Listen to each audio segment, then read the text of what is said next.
everybody, it's Leslie. You're listening to the interview with Leslie Heaney. This episode you're about to hear is part 2 of my conversation with acclaimed photographer Nick Mele. Nick is known as the modern-day Slim Aarons, and his style is instantly recognizable. His photographs capture not just beautiful places and people, but really tell a story that pulls you right into the frame. In this episode, Nick and I talk about the winding path that led him to photography. He shares the lessons that he learned working with legendary society photographer Patrick McMullan, the role that access and really authenticity more than anything else have played in his career, and how adding humor to his work has really become his signature style.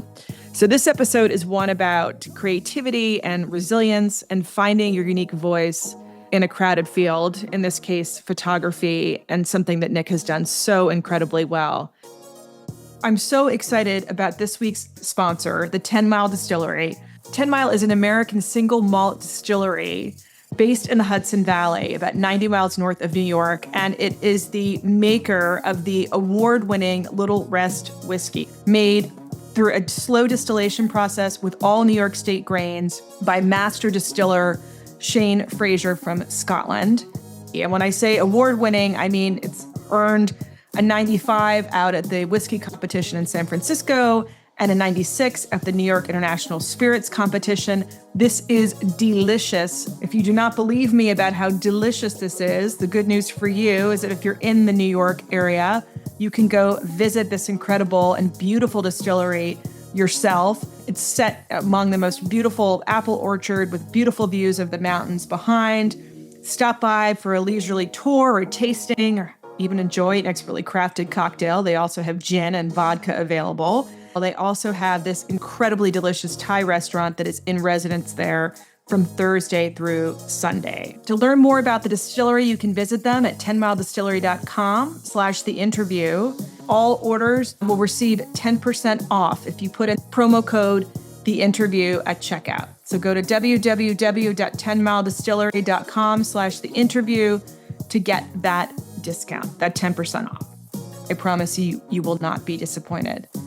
So with that, here is the amazingly talented and wonderful Nick Mele.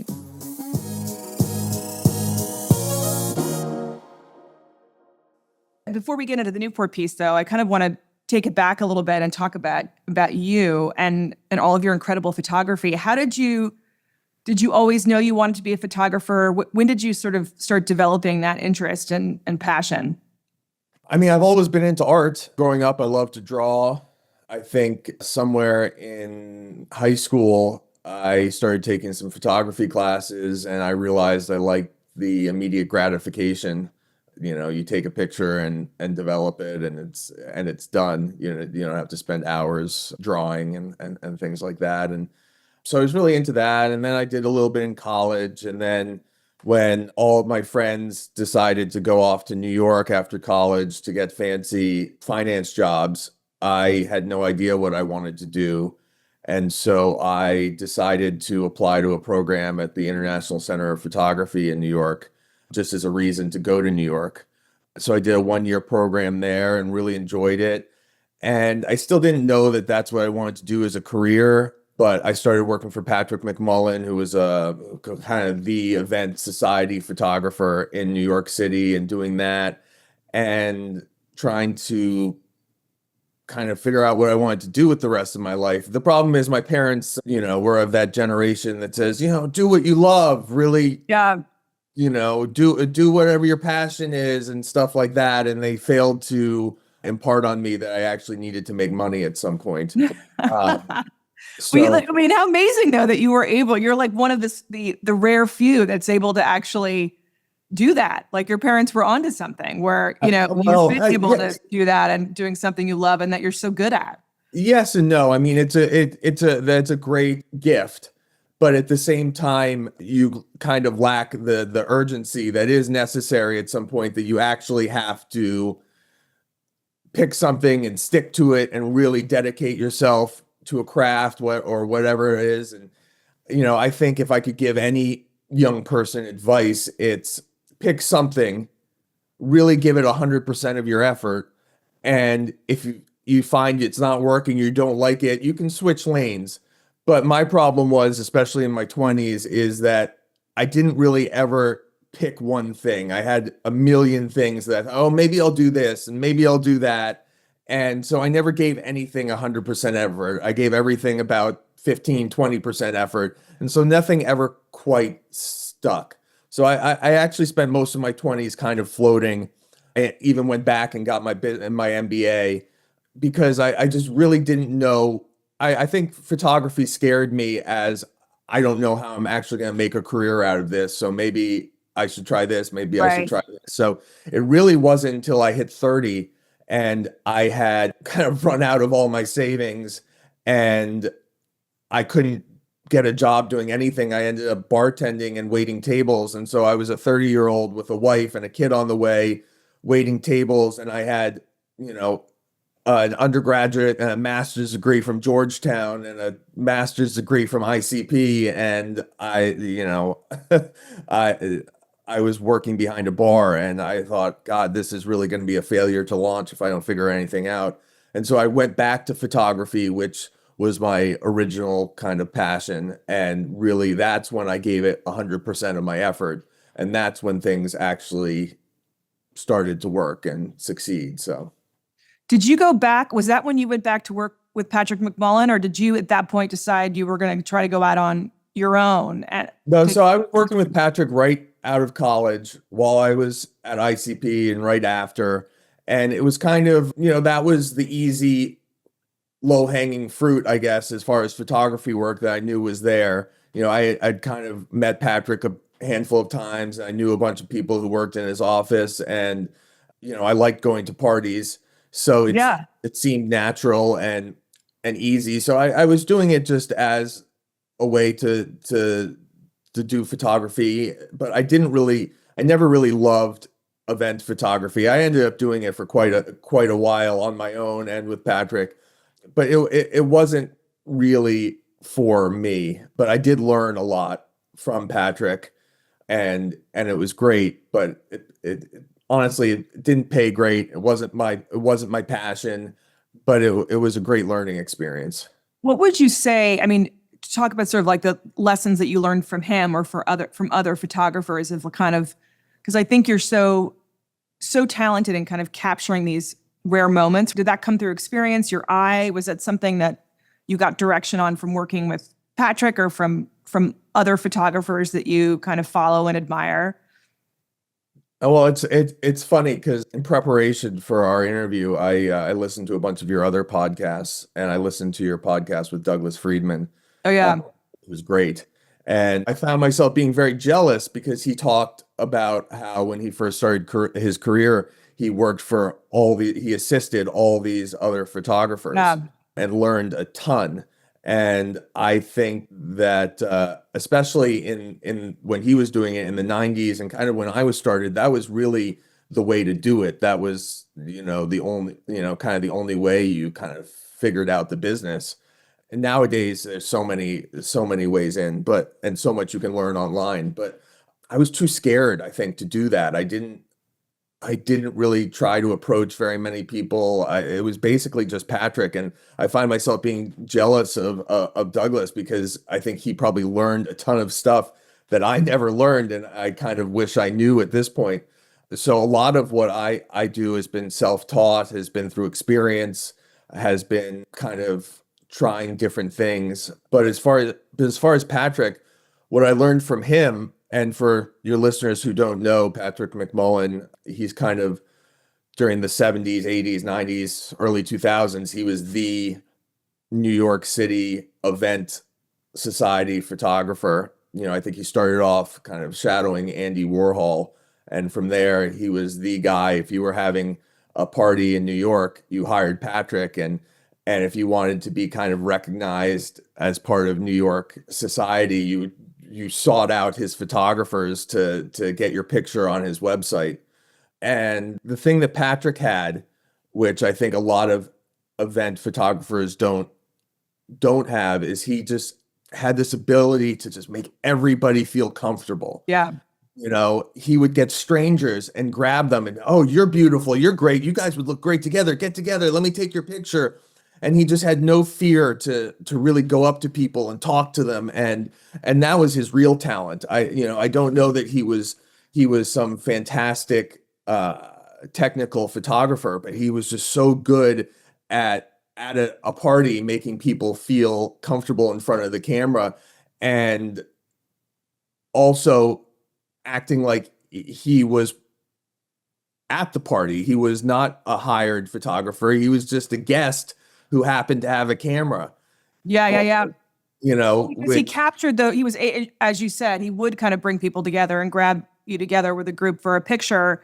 And it kind of made it a little, it wasn't sort of planned, right? It was a little more on the fly or spur of the moment, right? And I think I really took out of that is that people want, there wasn't some great secret to event photography. A million people could take pictures at a party, but they wanted Patrick. right. What I learned from that is it's a little bit of a cult of personality. Yeah. They wanted Patrick because they liked Patrick. They enjoyed his company. They thought he added something to the party, to the scene. And so I think I realized early on that the business of photography isn't just being able to take good pictures. It's how you interact with your clients. It's how you interact with the people around you. It's what you bring to set, and it's how you make your subject feel. Yeah.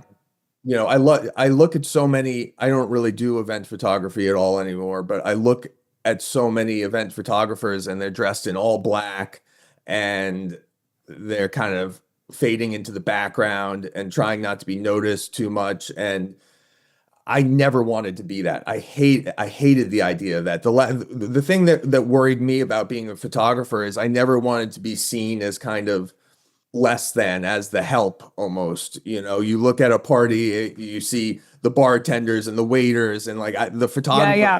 can oftentimes just be seen as an extension of that. And I never wanted to be that in any facet of photography. So when I would go to an event, I would try, if there was a dress code, if it was black tie, I would dress exactly how the guests were dressing, and Yeah. I would try and dress even better, so people would even notice me. I would be in bright blue blazers and cool shoes, and I would stick out from the crowd, and people would come up and talk to me and be, oh, you should be in front of the camera and all this stuff. Yeah. And I thought that was great because it means I'm memorable. And if people see me on multiple occasions, they'll start to put a face to the name. But B, I would get a drink from the bar. I would have to get a drink from the bar because I'm actually terribly shy. And it took me forever to get used to going up to strangers and asking to take their picture. So for the first however many years, I was shit-faced at most of these parties. Probably But doing some great work, by the way, because you were like totally, relaxed and part of the party, right? yeah. And I would eat the hors d'oeuvres. I would talk to the hosts, as long as I got the job done, I would feel free to mingle and do my thing. And I think that's kind of what makes a great party photographer in a lot of ways. But Well, if you think about, there's Patrick McMullan or Mary Hilliard or Julie Scarrett or people that, know the people at the party. You have that kind of relationship, and it does make for, I think, a better picture at the end, because the person that's having their picture taken is excited to see the photographer, and it makes, I think, for a better picture in a lot of ways. So you're 30. You decided you're going to go back to photography because you loved it, and you realize like you have a baby on the way, and this is, you're going to give it your all. What was your first step? Were you thinking about taking sort of more portrait pictures of people? Or were you thinking about interiors? Where was your head at? well, so I've always loved people. For me, it's always been about taking pictures with people in the scenes. But at that point, I would take any job I was offered. At that point, it was just about making money that wasn't, behind a bar. So it would be food photography, party photography, portraits, anything, with an eye on the type of photography I wanted to do. So it was, I would do all that for money, but I knew where I wanted to go. I knew I didn't want to be a wedding photographer. I knew I didn't want to be an event photographer. I knew that I kind of wanted to do something a little bit more elevated. What maybe it was fashion, maybe it was lifestyle for magazines, but I kind of had a sense of where I wanted to be, and that was my goal. And we had just moved back from LA. So after business school, I went out to LA thinking I'm going to get into the movie business. I'm going to do film finance, and didn't really love the people in LA. Didn't Had a tough time kind of breaking into the business. And I was so far away from the East Coast. I'm an East Coast kid, so all my friends and family were back on the East Coast. And so we spent about a year out there, and we came home with our tails between our legs, and we came and spent a year or two in Newport. I'd never lived in Newport year round. I grew up in DC. I only spent the summers here. And so we spent about a year or two here in Newport, and it was terribly depressing. And I'm only laughing because I myself, I went to St. George's, so I'm so very aware of the Newport winter. Yeah, Newport is great till about January. And then January to June is gray and depressing, and half the restaurants and bars are closed, and you just want to kill yourself. Yeah. So I was bartending at a bar here that's no longer around called Asterix and Obelisk. Oh, yeah. And kind of, I was living above my parents' garage with my wife, and my parents were like, "You got to get out of here. You need to figure something out." So I was applying to a bunch of jobs, and nothing was working out. And so, all right, I'm going to really do photography.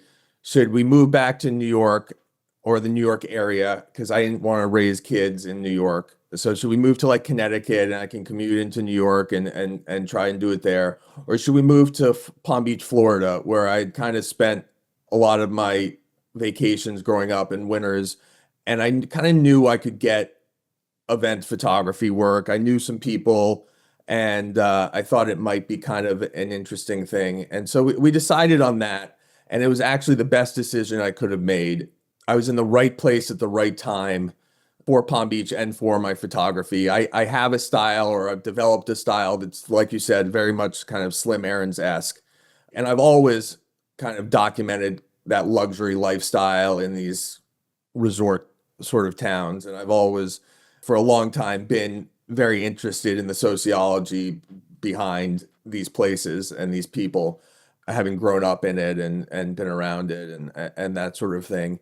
So I had a style that very much fit the Palm Beach vibe. And as luck would have it, there had been kind of a resurgence in the last, 10, 15 years of interest in kind of that Slim Aarons style and vibe, and a nostalgia for the 70s and the 60s and that era, that kind of golden age of luxury. And then Palm Beach really kind of started to take off as I was there. It was a lot of young people started moving down there. What time is this, Nick? What year are we looking at? This would be 2014. Okay. And just a lot of young people, for whatever reason, started moving down there, and Palm Beach started getting a little bit hipper, and more restaurants, and there were more. It was just a much more vibrant place than it had been when I was growing up. And then COVID hit, and it became the place to be. Yeah. All these eyes were on Palm Beach, and all these brands wanted a piece of it, and restaurants and stuff like that. And at that point, by COVID, I had kind of developed myself into a big fish in a small pond. I was if you asked anybody, "Oh, you should hire Nick. Nick's the guy." Yeah. So all these brands and people that were coming down there started hiring me, and because they wanted that vibe, they wanted that authentic Palm Beach look. And so I think I did a lot better than if I had moved to New York and I was just one of 1,000 photographers trying to make it in New York City without a voice and identity. And what I've realized over the last 15, 20 years of doing this is that you really, especially nowadays, with everybody having access to a camera in their pocket and everybody being able to take a beautiful picture, the barrier to entry to being a photographer is practically gone. you used to have to spend all this money on equipment and know how to use it and stuff like that. So now anybody can take a pretty picture. I could go on Instagram and throw a stick and find somebody who could take a great photo. Yeah. You have to nowadays, if you want to get hired and you want to be successful, you have to have a voice, you have to have a point of view, you have to have a brand. You have to. That's so interesting. Yeah, you're actually telling a story. Like all of your photographs tell a story. And to your point, I never actually thought about that. You're right. It's so accessible for people to take a great kind of like picture of a landscape or a sunset or a group of people, but that's not where your talent and your value at. You're coming at it from actually like creating, as you use the word vibe, but creating a vibe, but creating like a window into like a life or a feeling, right? I mean, the pictures that you took, like you did those collaborations with Brunswick and Fee, right, for their La Menagerie, like fabric line and the Colony Hotel. And it's almost like you're reading a book or looking at a movie in a way too with those pictures, because they're telling kind of a story and evoking a certain feeling from the person who's viewing them. Well, it's funny, when I was in photography school, I was taking a lot of portraits, and I was really I was photographing my grandmother a lot and a lot of her older grand dame type friends in places like Newport and things like that. But I was doing these real close-ups. I thought, oh, how interesting are their faces with the wrinkles and the jewelry and stuff like that. And they were good. But I think someone said, well, why don't you pull back a little bit?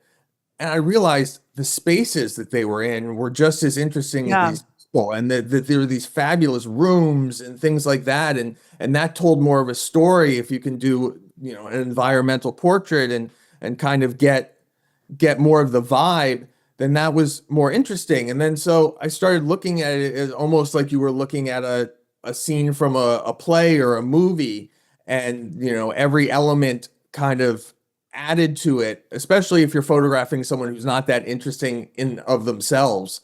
Like the space maybe can speak more to them, make it a little bit more interesting, and then creating kind of a scene where people are like, oh, well, what's kind of going on here? Or who is this person? I want to learn more. That's kind of how it started. And then when I first started my career, I wasn't really working at all. I didn't have that much to do. But I still wanted to take pictures. I'm like, well, what could I take pictures of? And I had just had, a son and my wife, and I'm in this fabulous locations. And I was looking at Instagram, and there were these people on Instagram, and they were showing these fabulous lifestyles and these great places like Newport and things like that. And they were shooting kind of a vibe, a lifestyle that I knew very well, but I would look and I'm like, well, I know that house. That's not their house. Yeah. Like, those aren't the, the people that's not. So they were almost, they were shooting in front of other people's houses or renting houses or renting cars and creating this lifestyle that was very real to me, but clearly not fake to them. And so they were kind of fabricating this fabulous life to look great on Instagram and stuff like that. I'm like, well, I can do that. I know the people who live there. That's well, actually, I mean, in your case, you talk about your grandmother or some of her friends and those rooms and those spaces, the access that you have through your relationships and, you growing up and things, you're giving people kind of a behind the curtain view of places that rooms people haven't seen or experiences, particularly in Newport. I actually interviewed Trudy Cox last week. We talked about the history of Newport and the Gilded Age a little bit, but some of those types of rooms like that still exist in private hands, right? Which is sort of, we're going to talk about your book, right? A Newport Summer and Palm Beach Living, but part of those books is giving people a look behind the scenes into some of those spaces and people. Well, that all ties in. I think, again, another thing I tell young photographers and that I realize is that it's a very competitive field, photography. So you have to lean into whatever competitive advantages you have. I realized for me, my competitive advantage was access. I had access to people and places that most people would never get to see or photograph, and most of these people wouldn't feel comfortable around them. I knew that they had a comfort level with me, and whereas most people, they might say, "Oh no, I don't want my picture taken," they've known me their entire lives, or they knew my parents, or I'm a friend of a friend, they feel a comfort level that I'm not gonna paint them in a bad light or try to expose them or something like that, or expose Right. that. There's a They lot. trust. Yeah. They trust me, and there's a Sure. lot of, kind of negative connotations around wealth and things like that, and luxury, and people never want to be, they never want to be in a position where they're being criticized or looked down upon, and I want to celebrate it. This is really where I grew up and how I grew up and the people I grew up around, and I have a lot of reverence for it, and I want to show what I love about it. And I think, going back to what I was talking about at Instagram, like, I would look at these people and all this stuff, and I would be like, it's almost toxic positivity. This idea that life is perfect and my life is so great, Yeah. and look how great everything and how rich I am and how fabulous my house is. And I hated that. I think that no matter how much money you have or the way you live, people deal with a lot of the same problems, and life isn't perfect, and raising kids is hard. And it's really gauche to kind of show off and say, like, look how great my life is. So I always wanted to show it with a little bit of a wink and a nod and a little tongue in cheek, and say, this is all a little ridiculous. It's fabulous and it's great, but it's all a little silly. And so like I said, I wasn't really getting any work at that time. And so I had these kids and a wife and access to fabulous places. So I just started photographing my family in places like Newport and Palm Beach, and creating these scenes that kind of showed off, like, we're not great parents sometimes. And, we forget that our kids are unattended and they've crawled up on something expensive and they're about to kill themselves. Like my two boys, I took a photo where one of them had put the other one in a pot on the stove and was decided he was going to bake, his little brother. And, that's what every, older brother wants to do when the new one comes along. So it was, I would, create these kind of these scenes and this sort of thing that people really took to and enjoyed, that it was funny and self-deprecating, and people really started to respond to kind of the humor and the whimsy in my work more than anything else. And so I really leaned into that as well, because that was a competitive advantage, and that was something that I enjoyed. So I started to try and bring that humor into all of my work. And then when I finally decided to get into fine art and sell my prints and things like that, I was creating things that specifically kind of emulated the photography I did with my family, but made it more accessible to everyone, and really kind of tried to create scenes that people could lose themselves in, and these kind of humorous, luxurious scenes. I'm so excited about my latest sponsor, Cozy Earth. Cozy Earth's bamboo sheets are temperature regulating and guaranteed to give you the best night's sleep you've ever had. They're made from viscose from bamboo, and they naturally wick away heat and moisture from your body, allowing you to sleep several degrees cooler. Now, for ladies of a certain age, like myself, who may be experiencing night sweats, those several degrees cooler make all the difference. They alleviate your symptoms, and they help you sleep through the night. My Cozy Earth sheets have literally changed my life, and my husband's too. We just arrived at our summer rental, and we have a temperamental Nest thermostat in our room. So I've been tossing and turning, just dreaming about my cool Cozy Earth sheets back at home. Cozy Earth sheets not only keep me cool and allow me to sleep like a baby, but they're also the softest sheets I have ever owned. It feels like you are sleeping on a cool cloud. I could not love this product more. Another amazing thing about Cozy Earth sheets is that you get a free 100-night sleep trial. So you can try them for 100 of the hottest nights this summer. And if you're not in love with them, you can return them hassle-free. But trust me, you will not want to return these sheets. So upgrade your summer and your life, frankly, and go to CozyEarth.com. Use the code INTERVIEW at checkout for 40% off temperature regulating sheets, apparel, and more. Trust me, you're going to feel the difference the first night. That's cozyearth.com. Use the code interview for 40% off. Sleep cooler, lounge lighter, stay cozy.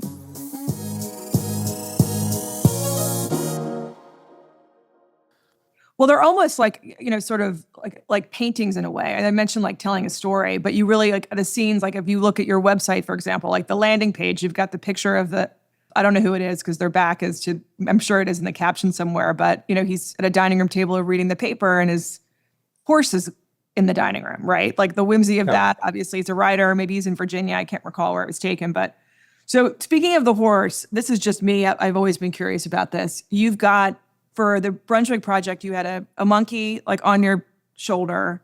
You had a camel through a window. You had an alligator for the colony shoot. Like, just as a sidebar, just because I'm curious, like, you get like the guy that does the petting zoo that comes, or is there like a Jack Hanna outfit that comes and does the animal handling? Because I mean, having a monkey on your shoulder, I was like, wow, Nick, that's really this could be like an outbreak situation. I mean, how do you?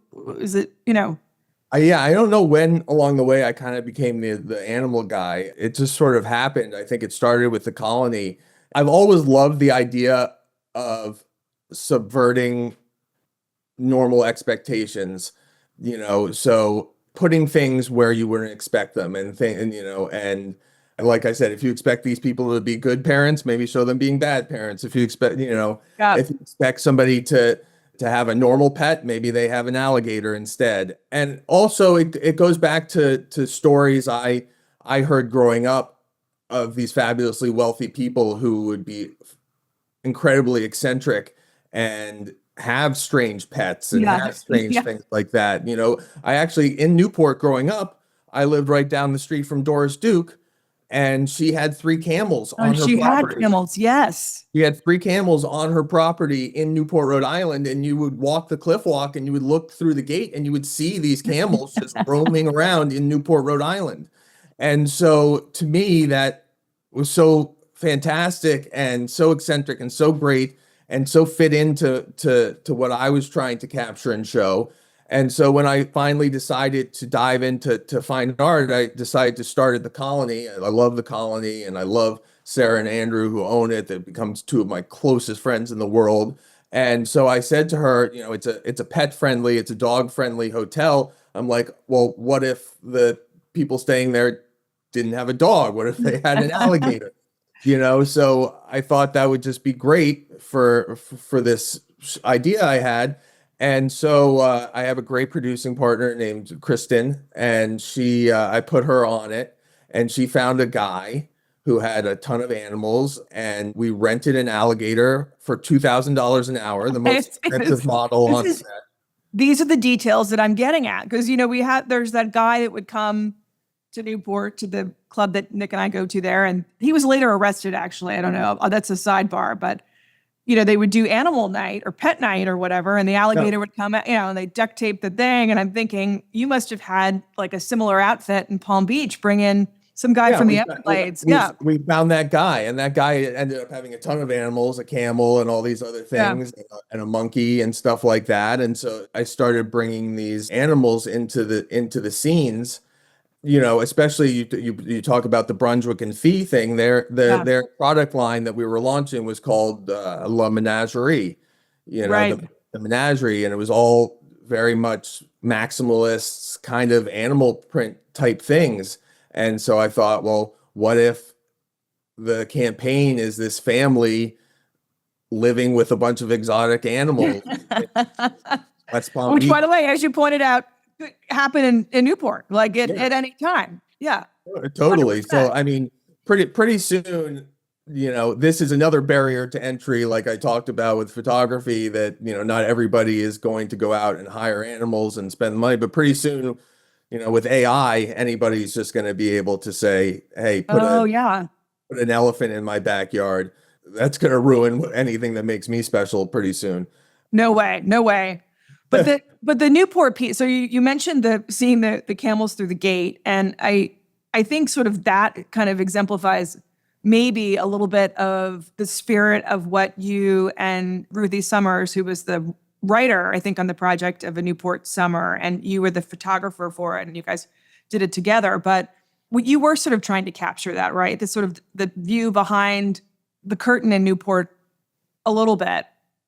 Yeah, I mean, yes and no. I don't like that kind of term, the view behind the curtain or anything like that, because we weren't trying to really expose anything. We Right. were I see what you're trying to saying. give like Yeah. an inside view. I tell people this is Newport, Rhode Island, but this is my Newport. This is how I see Newport. This isn't how everybody sees Newport. This isn't like the guide to Newport. This is my love letter to Newport, Yes. how Yeah. I see it, how I grew up, and how I loved it, and how I really kind of experienced Newport. And it really sprung out of the fact that I've just been taking pictures here basically since high school, documenting my friends and family, and you know partly to document, but partly just because I had a camera and I wanted to take Yeah. pictures of my friends, and I wanted to take pictures of my grandmother and my parents and things like that. And over time, I kind of started to realize, like I said earlier, that it was a view that not everybody got to see, Yeah. and so it was kind of a competitive advantage, and so I started to lean into that. But it started out as just me, with a disposable camera, taking pictures of my family and friends. And over time, 10, 15 years, I had developed this whole catalog Yeah. of photos. And, some of it was personal, some of it was jobs that I had been hired, things like that. And Ruthie Summers, who was a fabulous decorator, I don't think she's really decorating much anymore, but she had amazing taste and was Yeah. really good at her job, and had bought some of my stuff for her projects. She kind of came up to me and said, we should do some stuff like this, and we did a story that ended up in the New York Times Magazine about kitchens in Newport, Rhode Island. Oh, yeah. I remember that. Yeah. All these fabulous houses in Newport have these old kitchens that haven't been updated since the 50s, because they're functional, and it's not many people nowadays. Everybody spends time in their kitchen. It's kind of the entertaining hub in a lot of houses. But for forever, that was just, for the chef. That was for the people who worked in the house. Nobody actually hung out in the kitchen, even if you didn't have help. That's just where you cooked, and then you spent time in the dining room, in the living room. So all these kitchens in Newport just hadn't been updated in forever, and they were these fabulous kind of vintage things with appliances that were still from the 50s and 60s and worked better than modern appliances. So we owned Barton Gubelman's house, Starboard House, and our stove, the Manisses now own it, but was 95 years old.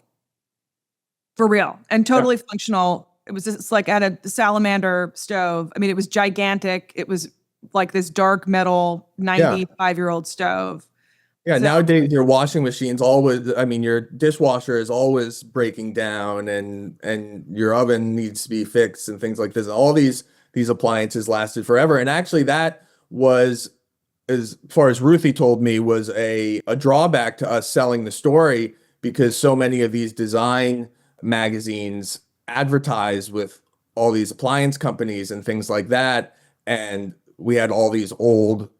Oh, that's interesting. So the magazines didn't want to kind of show off these dated kitchens. So it or appliances that you don't have to replace, because that's how many appliances coming. And so it ended up in the New York Times Magazine, and I really enjoyed working with Ruthie. She kind of brought a perspective that I didn't have at the time, and actually kind of pulled me back in. Whereas I said earlier that, in photography school, I really pulled out in my portraits to show more of the things. She kind of reminded me that the details are fabulous. And whereas not in portraits, but in interiors and things like that, I really got into photographing the details and the cracks in the walls and the things that made Newport so fabulous. And so we did that story, and we pitched a couple of other stories, but then we're like, why don't we just do a book? Yeah. And so we went out and pitched a bunch of publishers, and we met with Von Dome, and they loved the idea, and they had never done a book with people in it before. They were strictly interiors books, but they kind of really loved my photos and liked the idea, so they were like, all right, we'll take a chance on it. And so, I had shot 15 years worth of stuff, but at that point we started to put it together, and how's this gonna to be edited and form a story.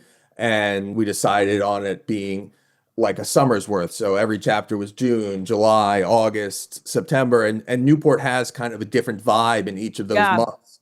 And so we kind of tried to cater to that, where June is kind of slower and foggy, and people are just sort of getting there and opening their house for summer. And then July is really when everybody's super excited to be there. Yeah. 4th of July, and it's really everyone getting to know each other again and having parties and whatnot. And then August is more the galas and the boat races and all the sort of the folk festivals and coaching and all that sort of stuff. And then September is kind of winding down again and is a little bit slower, and it's where it's kind of the sunset of the season. And so we really kind of tried to frame the book that way, and we had an idea of what was missing. And so Ruthie and I went out and kind of tried to fill in the holes and shot more portraits and shot more houses and details and parties. And I really love this book because it really just it's not just interiors, it's not just portraits, it's not candids, it's everything, it's details. It just really kind of gives a vibe of what Newport is for someone who grew up here and coming here and is in kind of the parts of Newport that not everybody gets to see, behind the hedgerow, if you will. So let's talk about I loved how you letter. Yeah, how you describe it as a love letter. And so I want to dive in now to like some of the places and things that you like, other parts of Newport that you love and why you love them. And for people that are who want to see your work or get to like see some of the, different types of photographs we've described, you have so many representations on your website, and also things that people can buy, and photograph prints of yours and other things that you're doing. And speaking of that, you're doing this collaboration called Pause Life, Play Games with Society Social. And I love the table. I love the game. Like the furniture is just so well designed. It's so attractive. In some cases, such a throwback. We have a house down in Antigua, and there's the chair that you have, sort of the rattan blue painted chair. We have those exact chairs that were there from the person that owned it like 50 years. I mean, anyway, it's amazing. Yours look a lot better and are much more chic than ours. Ours are sort of, like falling apart at the seams, but that's such a cool collaboration. How did that come about? Were you? Yeah, no, please check it out. For those of you listening, it's Society Social is this fantastic brand. It's owned by Roxy Owens and her family, and I can't speak more highly about her or her company. And I've been following them for years on Instagram. She started out making fantastic bar carts, which it's kind of a niche item and you don't really see a lot, anymore. But she was, these really intricate throwback bar carts, and I was obsessed. And then she did a collaboration with the Colony Hotel and did all of their furniture when they redid their hotel a few years ago. And so I got the opportunity to meet her, and we hit it off immediately. And I've really, in the last couple of years, since I started the fine arts side of my business, have really started to want to expand into more of a lifestyle brand, kind of a la Jonathan Adler type thing. And so doing a collaboration with Society Social made total sense, and they're really up for that sort of thing. And they asked, what kind of furniture I would be interested in designing or collaborating on. And I said game tables, because Yeah. I thought it's one of those things that you don't really see anymore, but I grew up around all the time and had a real affection for. And so I thought if we could do a really cool game table similar to what I grew up with, with hidden compartments and Yeah. things like that, that would be great. And so we kind of went back and forth. I told her what kind of my vision, and they brought a design, and I said, well, I like this and I don't like that, and can we do it more like this? And so it was really kind of a collaborative process, more on their end, more input on mine and design on theirs. But and they did a fantastic job. And so they created a game table and chairs and some little rattan benches, and there's a whole, and these gaming chairs as well, which we had the idea for because nowadays everybody's playing video games, and there's these things that have developed called gaming chair. Yeah. So hideous. Yeah. So I said, let's do kind of a chic version of that. Yeah. And so we created these little chairs that sit on the ground that are perfect for a kid's room or a den or something like that, that you can sit on the floor. So you're kind of closer to the screen, and all the furniture is totally customizable with different fabrics and paint colors and things like that. And so we did this great collaboration where we went, and I did the photos for the campaign, and we're selling the furniture together. And Yeah, I love what you did. The furniture is so great. It's really great. And I love sort of how you set it up. You mentioned how you can customize it. I think it's terrific. So is that where you're thinking? My next and final question for you, Nick, is kind of what's next for Nick Mele. And I think is that what your vision is? You're thinking more about getting into kind of the lifestyle brand, or in addition to the photography piece? yeah, I mean, I love photography. That's always going to be my main focus. But, I do a few different types of photography. I do, commercial photography. I work for a lot of big clothing brands like Lilly Pulitzer and Vineyard Vines and Jay McLaughlin and things like that. Roberta Roller Rabbit, Love Shack Fancy, those sort of brands.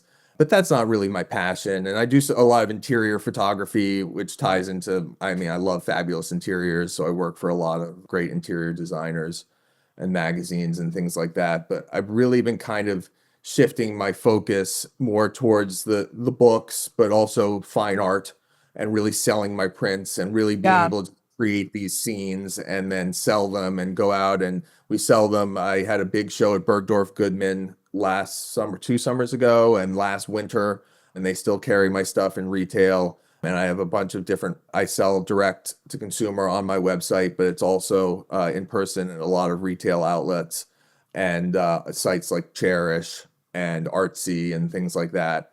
And so I've really kind of shifted my focus to that, but also towards building myself up as a brand in and of itself, and as a tastemaker, and doing these collaborations with Brunswick and Fee and Society Social, and aligning myself with other brands that are really great. And, I think eventually I'd love to have my own wallpaper line and my own sort of things like that. And kind of, I think what I bring to the table, which is great, is that I can create or endorse a product or collaborate on a product, but then I can also imagine the campaign and shoot the campaign, and I'm not just adding a face and a name to these collaborations. I'm adding an actual creative output to it, Your voice and your eye to it, and kind of capturing. And kind of integrating the products and the things that I really love and my taste into my photography. So that's really kind of where my head is at. I'm in the process of doing kind of a fine art collaboration with Lilly Pulitzer, where I'm integrating their vibe and their clothes into some of the scenes I'm envisioning in places, and ideally we're going to put out a kind of series of photographs together. That I can't wait. Are you working on that right now?